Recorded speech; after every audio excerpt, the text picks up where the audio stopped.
नमस्कार दोस्तों, आज हम आपके लिए लाए हैं बेहतरीन नई कहानी। कहानी को पूरा सुने और चैनल सब्सक्राइब करें। किसी समय की बात है, हिमालय की तलहटी में बसा था एक छोटा सा गांव, जिसका नाम था चंद्रपुर। ये गांव अपनी प्राकृतिक सुंदरता और शांति के लिए जाना जाता था।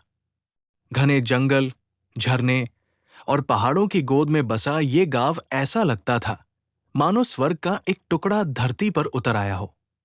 लेकिन इस शांति के पीछे एक रहस्य छिपा था, जो गांव वालों के दिलों में डर पैदा करता था।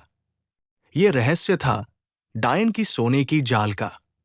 कहानियां थी कि जंगल के सबसे घने हिस्से में, जहां सूरज की किरणें भी मुश्किल से पहुंच पाती थी, एक प्राचीन डायन रहती थी।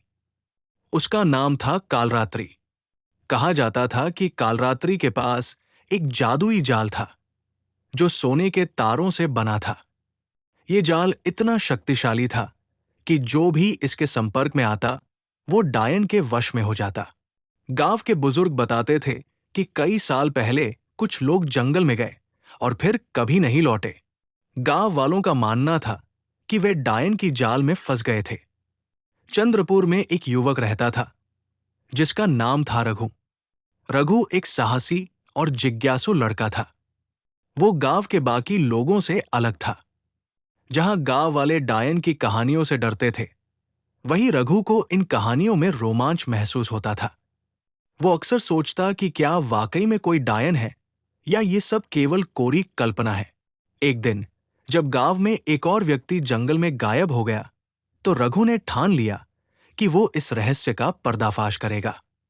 रघु ने अपने दोस्तों माया और विक्रम को अपने साथ चलने के लिए मनाया। माया एक बुद्धिमान और सतर्क लड़की थी, जो जंगल की जड़ी बूटियों और प्राकृतिक चीजों के बारे में बहुत कुछ जानती थी।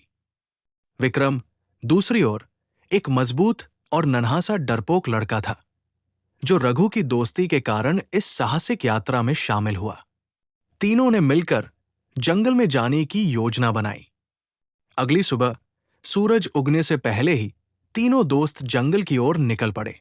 उनके पास कुछ जरूरी सामान था: रस्सियां, एक चाकू, कुछ खाने पीने की चीजें और माया की जड़ी बूटियों की पोटली।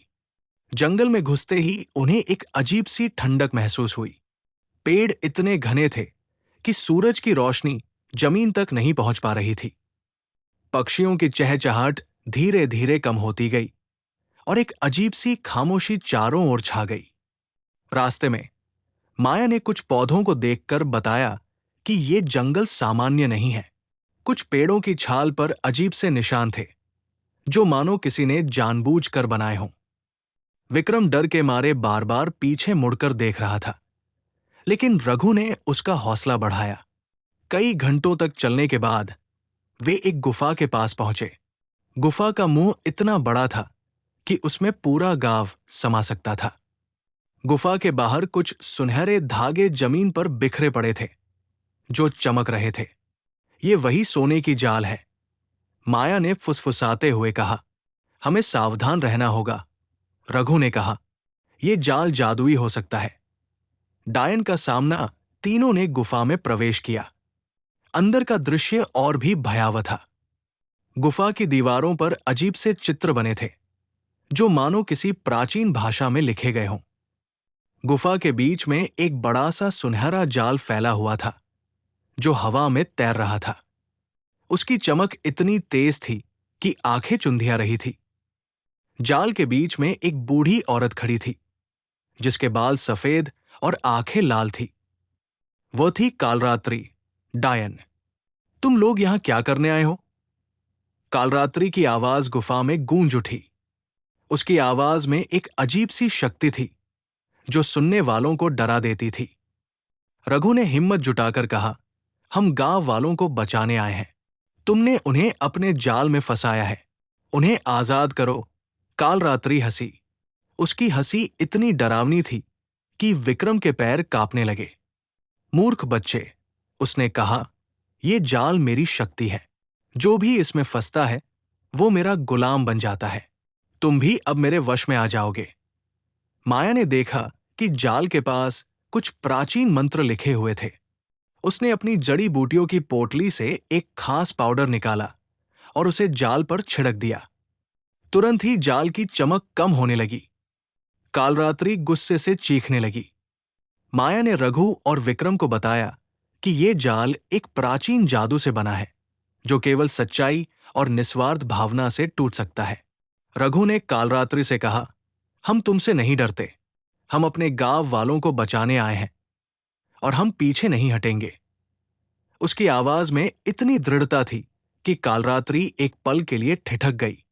माया ने एक मंत्र पढ़ना शुरू किया, जो उसने अपनी दादी से सीखा था। ये मंत्र सच्चाई और पवित्रता का प्रतीक था।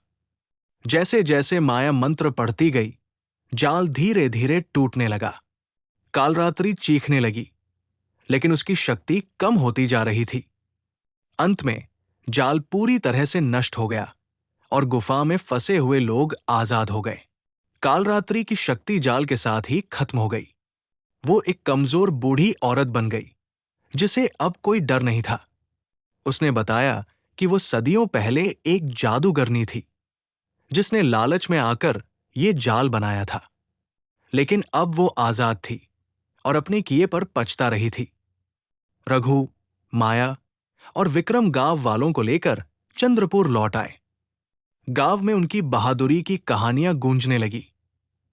डायन की सोने की जाल अब केवल एक कहानी बनकर रह गई, जिसे लोग बच्चों को सुनाते थे। लेकिन रघु और उसके दोस्तों के लिए ये एक ऐसी यात्रा थी, जिसने उन्हें साहस, दोस्ती और सच्चाई का महत्व सिखाया। लाइक एंड सब्सक्राइब करना ना भूले